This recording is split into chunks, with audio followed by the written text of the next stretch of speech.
V-Tips is empowering. I wanted people to know they have the ability to do just about anything that they truly set their mind to. The feedback was amazing. You know, I took a shot in the dark. I didn't know if people would like it or not, and people seem to really have taken to it, and they're really enjoying it. I'm just glad that I can provide some value, man. There's nights where I think of an idea and I'd scrap it because I don't think it'd be worth it to share. I don't think people would sort of connect with it. There's also times where I wanted to scrap ideas and I thought, you know, this might actually help someone. If it can help one person, then I'm doing my job.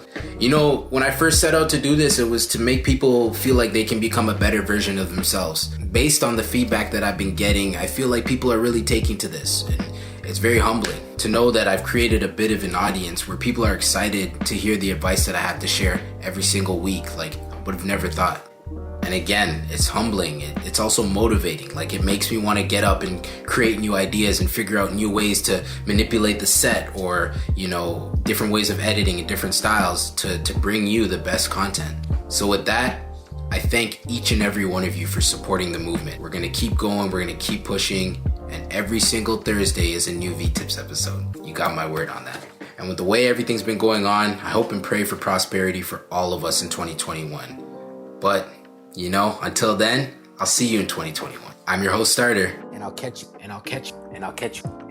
on the next one. Later.